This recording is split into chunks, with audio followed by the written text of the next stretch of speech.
this past week, we kicked off our podcast with an incredible company. You saw a little bit about them in the teaser video, Draganfly.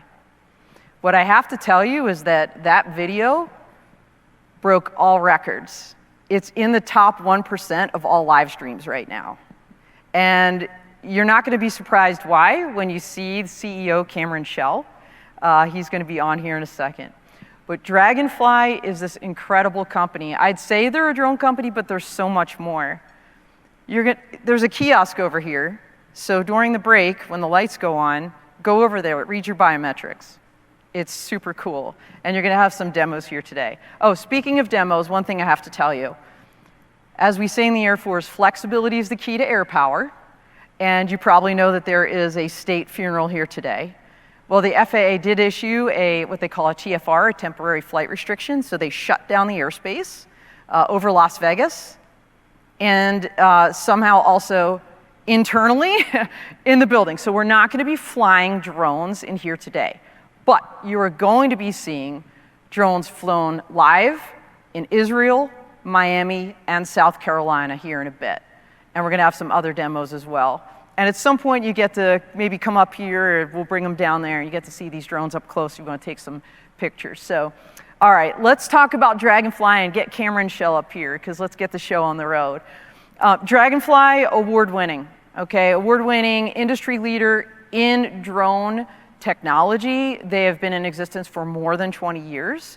They continue to revolutionize how drones are being used. So we're talking artificial intelligence, biometrics, all of these things, logistics. They're improving lives and safety.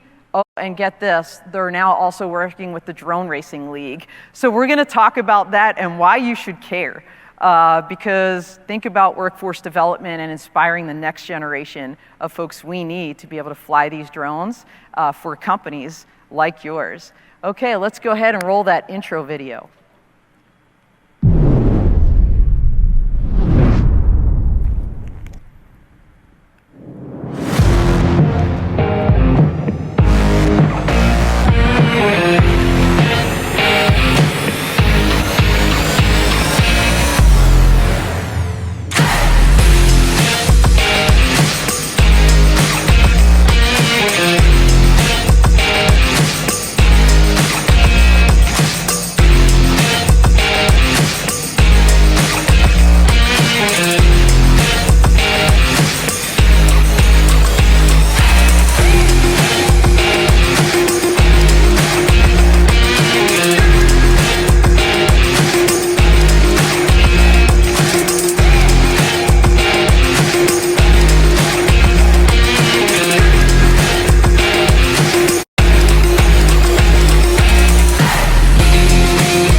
All right, if that didn't psych you up, woo! Let's get Cam Schell out here and Paul Mullen from Draganfly. Come on down. Woohoo! Come on in. All right, this is Cam to my right, and beyond that is Paul Mullen. So welcome, gentlemen. Cam, like I said, was just on my record-breaking podcast. Congratulations. And by the way, what I didn't mention, we also do a Clubhouse drop-in audio chat. We did that the week prior. That also broke all of our records as well. So we're on a roll there with Draganfly. And Cam here, if you want to know a little bit about him, he's been a serial entrepreneur since the age of 14. Okay, let that sink in for a second. Serial entrepreneur since the age of 14. So just been doing amazing things. And Paul, tell us a little bit about yourself, what you do with Draganfly. Yeah, my primary function at Draganfly, I support our operations, corporate strategy, and what I'm most proud of is our Vital Intelligence Suite. And that really involves us working with fantastic researchers as well as a great operational team to bring this exciting technology to market. So Vital Intelligence, that's what we're going to talk about first, and we're going to have a little demo with that, right? So can you tell us a little bit about Vital Intelligence and what it is? Yeah, I think Cam tells that story great. I mean, he's been involved since day one. We were working with, so Draganfly, we've been around since the kind of the mid-late-ish 90s. And of course, early in our history, we were building a lot of airframes, lots of engineering, and then that started to migrate more into software and applications because, drones were becoming less hobby-focused, and how could you use that? And so we were doing lots of mapping and survey, accident reconstruction, forensic investigation type stuff. And then the applications became more sophisticated, and really today what we're focused on, though we still do all our manufacturing, airframe, all that type of stuff, is really more around AI. And so our view is that the drone industry in general has two kind of synergistic buckets right now that are dominating. One is data and one is delivery. And to be really effective in either one of those, you have to be much more than an airframe companies. So our customers are coming to us. They're not looking for an airframe that flies a bit longer, lasts, looks a bit better, whatever the case is. What they really care about is either the end result, which is what's the data telling us, or was the delivery successful. And so we've for the last number of years we've really been building out with great focus our AI bench. And so the culmination of this right now is the work that Paul has done with his teams. And so a couple of years ago, we had a sheriff's department approach us, and it was right at kind of the height of the pandemic. It was in Connecticut, and this small little town was kind of being accused of being the epicenter of the coronavirus that got into New York. And so they were looking at innovative ways in order to be able to combat the pandemic. So they asked if we could do, if their drones that we have with them could measure social distancing and mask wearing. And so we deployed that within a couple of months, and our AI was able to tell if people were family units, or if they were strangers meeting, or if how well they were socially distanced and mask wearing. And so they took that data and they adjusted a bunch of their resourcing and did a bunch of great work with it. So kind of toward the end of that deployment, one of the officers, she said to us, it'd be great if you could detect coronavirus. This is nice, but could you detect coronavirus? And she was kidding, and we all kind of laughed. But 9 months later, we deployed this technology that Paul will demonstrate to you, where literally from a drone, using the cameras, not a specialized camera, it's software and AI driven, we can detect heart rate, respiratory rate, heart rate variability, blood pressure, blood oxygen levels, conjugate, the list goes on. We won't show everything here today, but and then since then we've now deployed it onto kiosks and telemedicine systems and smartphones and the rest of it. It's game-changing software, and again, it's we're a drone company, but really what our client cared about was being able to detect infectious conditions, and drones collect data better than anything else in the world because of the sensors and the platform that we have. And so this is an innovative example of, I think, that will be game-changing. That's awesome. So, and I know you deployed this technology at Alabama State. Yeah, we've deployed the technology into multiple universities. Alabama State has been the leader in this, and no surprise, they probably have if not the lowest COVID infection rate in the country historically over the last couple of years. The incredible leadership there. We have deployed it in other universities who got them, found themselves in tough situations and needed to raise awareness on campus and such. We've deployed it into correctional facilities, sheriff's departments, federal buildings, manufacturing floors. Anywhere where you need to get an immediate assessment of the health condition of a particular population or geographic. And for this crowd, Homeland Security, beyond law enforcement, right? Homeland Security and disaster response and disaster management as an example. We had that horrific building collapse in Miami as an example. Yeah. Let's just assume for a second there were people in the rubble. We could fly a drone. Could this technology be used to help triage, where the people that were in the most need, where to send those resources first? Yeah, so we are standing up this technology today in private partnership with an organization in Texas, along with emergency response systems, for two primary use cases. One is immediate drone response, DFR, drone first response. So it gets on site, and you're actually able to assess the people on site. You can tell if somebody's in shock from these vital signs. So that's one application. Those drones will also be used to deliver medical supplies and such. But also, if you could imagine, a disaster response where you've got a flood or an earthquake or whatever, and you've got drones deployed and they're getting there before the boots or the trucks can get on site, providing all that logistical information, road information, power information, whatever is required, but also, triaging hey, there's a group of survivors here, there's a family here, here's their condition, this condition of this family over here is not as good, they need this equipment now, this is where you've got to get to. You know, that immediate situational awareness for it. But I see very quickly we'll be in a situation where, you know, the DFRs will be providing, you know, vital sign statistics and information back to the responders arriving that's going to save, you know, not just money, but time and lives. Wow, that's amazing. So are you going to show us how this works? Absolutely, and I think before we drop into that, I think it would be fantastic as well to discuss a little bit what we're actually doing, how we're doing this. And I think, please. you know, the reason that we love, you know, Cam telling that story is that it's always a big gap to bridge around how do you do drones and health technology. And so, you know, as Cam mentioned, our AI bench is fantastic. We've got relationships with some, you know, very dynamic research groups in North America and in Australia. The Australians do all the heavy lifting. The North Americans figure out a way to flip it right side up because it's all upside down.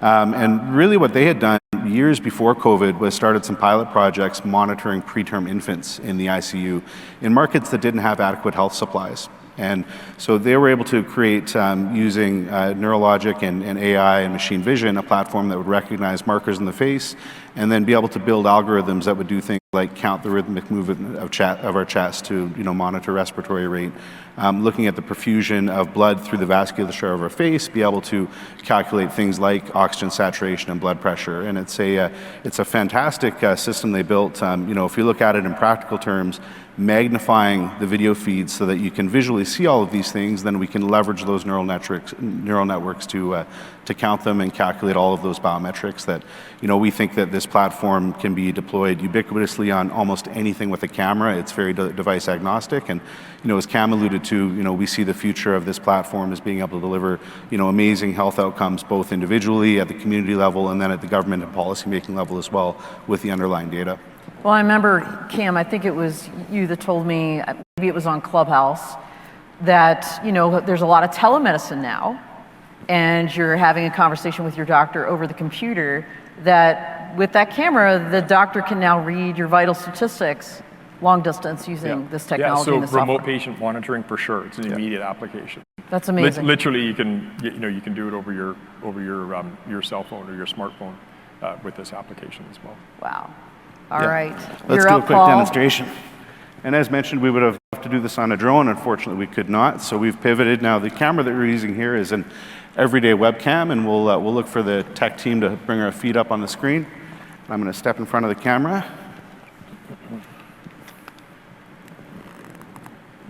We can see your face there, and it says scanning. Please keep still. Wait 15 seconds. That's fast. 15 seconds.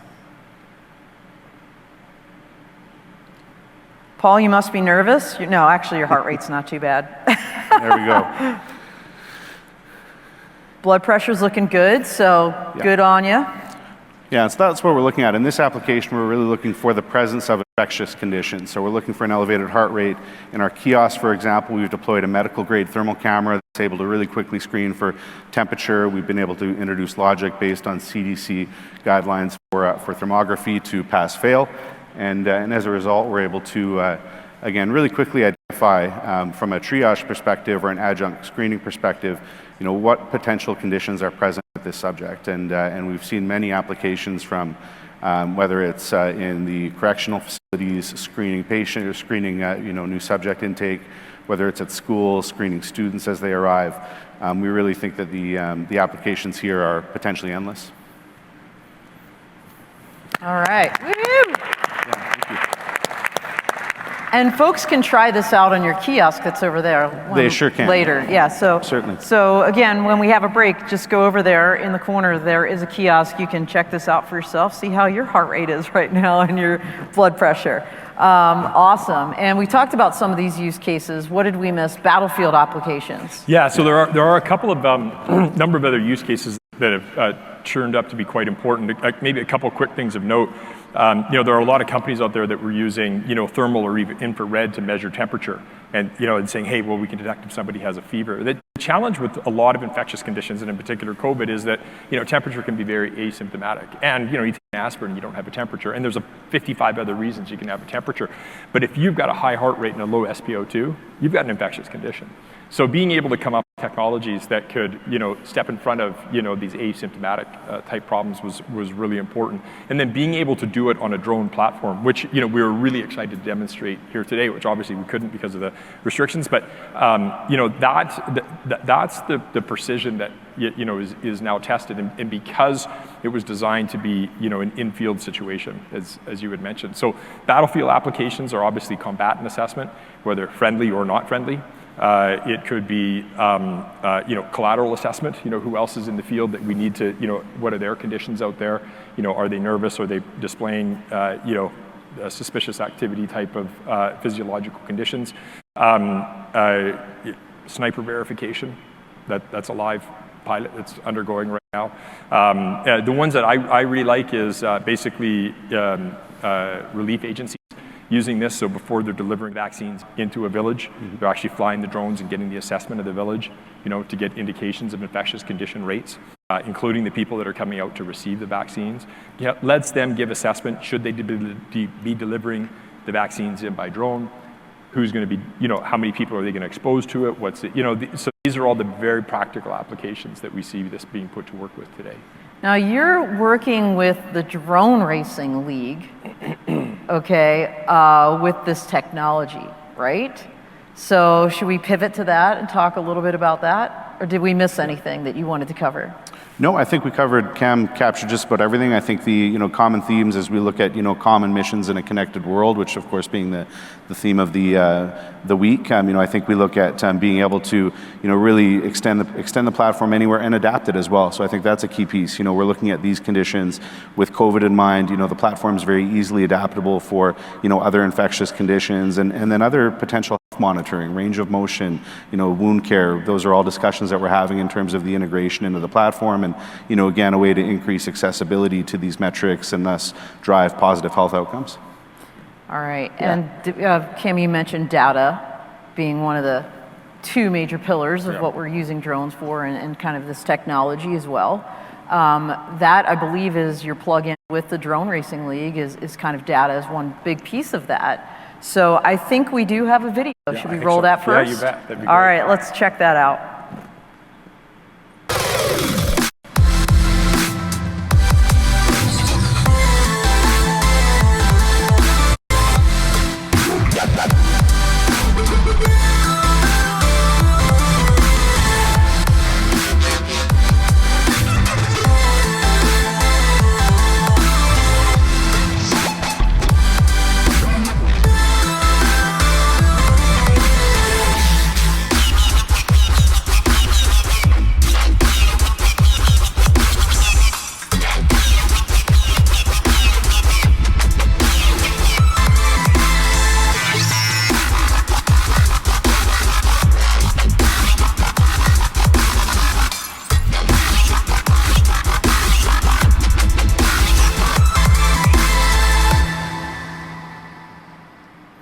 Woohoo!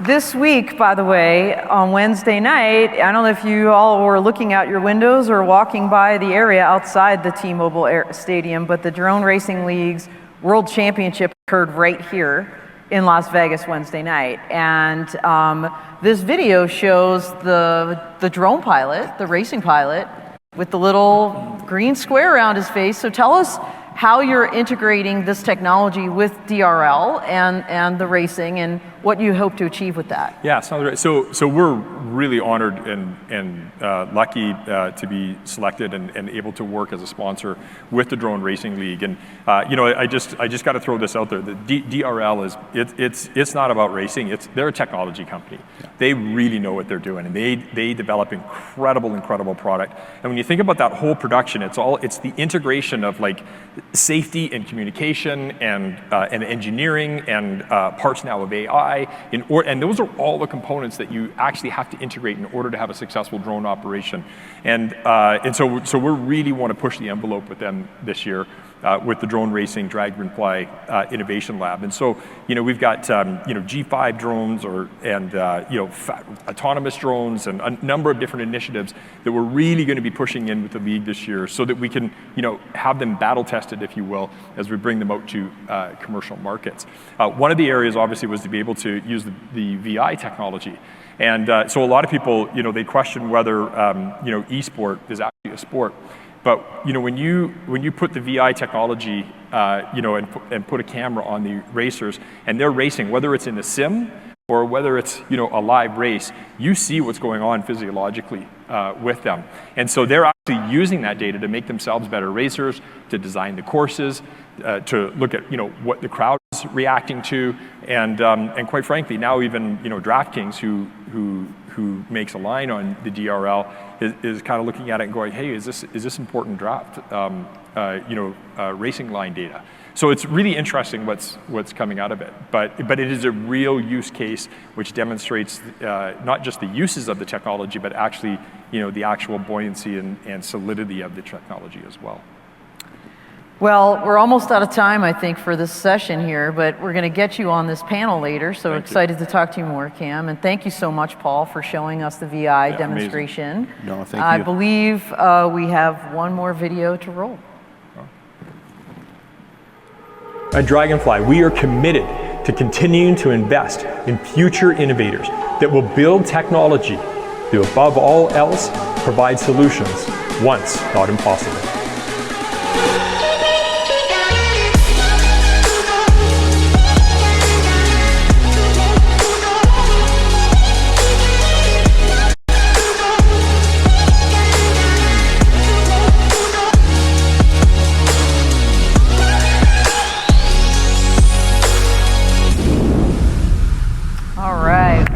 Thank you both so much. Thank you so much. Thank you, Dawn. You're incredible.